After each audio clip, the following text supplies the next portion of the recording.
மரபணு ஆராய்ச்சியாளர்கள் உலகின் முதல் மனித இனம் எங்கு தோன்றியது என்று ஆராய்ச்சி செய்த போது சுமார் 1,80,000 ஆண்டுகளுக்கு முன்பு தென்னாப்பிரிக்காவில் தோன்றியதாக அங்கு வாழும் மக்களின் மரபணுக்களை கொண்டு ஆராய்ந்து கண்டுபிடித்தனர். பின்பு தென்னாப்பிரிக்காவிலிருந்து சுமார் 12,000 கிலோமீட்டருக்கு அப்பால் உள்ள ஆஸ்திரேலியாவின் பழங்குடி மக்களின் மரபணு சோதனையிலும் தென்னாப்பிரிக்க மக்களிடம் காணப்பட்ட அதே M130 என்ற மரபணு கட்டமைப்பு இருந்ததன் மூலம் மனித இனம் தோன்றிய தென்னாப்பிரிக்காவிற்கு அடுத்தபடியாக இங்கு வாழ்வதாகவும் கண்டறிந்தனர். இதன் பின்பு ஆதி மனிதர்கள் கடற்கரை வழியாக தென்னாப்பிரிக்காவிலிருந்து ஆஸ்திரேலியாவிற்கு எந்த வழியாக பயணித்து இடம்பெயர்ந்தார்கள் என்று ஆராய்ச்சி மேற்கொண்டிருந்தார்கள். அந்த காலகட்டத்தில் மதுரை காமராசர் பல்கலைக்கழக ஜீனோகிராபி துறை பேராசிரியரும் அகில இந்திய ஜீனோகிராபி துறை இயக்குநர்களில் ஒருவருமான பேராசிரியர் ராமசாமி பிச்சப்பன் அவர்களின் ஆராய்ச்சி மாணவர்கள் தங்களது டிபி சோதனைக்காக கல்லூரியில் பயிலும் மாணவர்களிடம் இரத்த மாதிரிகளை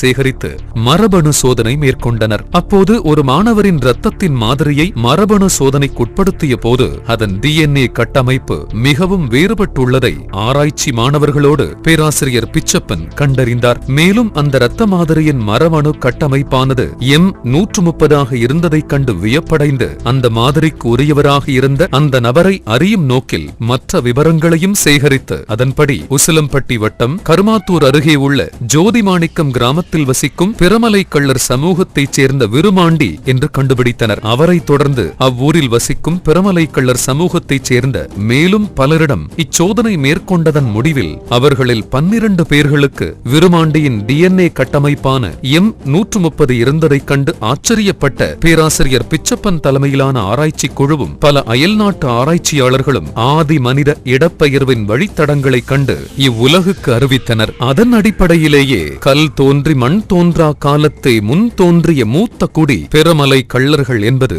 ஊர்ஜிதமானது. இந்தியாவின் முதல் மனிதன் பிரமலை கள்ளர்களின் வம்சாவளியைச் சேர்ந்த ஜோதிமாணிக்கம் விருமாண்டி என்பவர்தான் என்று மரபணு ஆராய்ச்சியாளர்கள் நிரூபித்துள்ளார்கள். இந்த விருமாண்டியின் DNA கட்டமைப்பானது M130 என்பது சுமார் 1000 தலைமுறைக்கு முன்னால் தென்னாப்பிரிக்காவில் வாழ்ந்த உலகின் முதல் மனித இனத்தின் மரபணுச் சங்கிலி தொடராகும். மேலும் இவ்வகையான மரபணு கட்டமைப்பு கொண்ட இவர்களின் இனமானது சுமார் 60 முதல் 70,000 ஆண்டுகளுக்கு முன்பு வாழ்ந்த மனிதர்களின் வழித்தோன்றலாக உள்ளனர் என கணக்கிட்டுள்ளனர். மேலும் இவர்கள் இந்தியாவின் அடர்ந்த காடுகளில் வாழும் மனித நாகரீகம் உணராத மனித பழக்க வழக்கங்களில் பின்தங்கியுள்ள பழங்குடியினரின் DNA விருமாண்டியின் M130 DNAக்கு பின்தங்கியதுதான் என ஜீனோகிராபி ஆராய்ச்சியாளர்கள் கூறுகின்றனர். இவ்வாறு பிரமலை கள்ளர்களின் இனத்தைச் சேர்ந்த விருமாண்டியும் ஜோதிமாணிக்கம் கிராமமும் உலகளாவிய மனிதகுல இடப்பெயர்வு வரலாற்றில் இடம் பிடித்துள்ளனர் என்றால்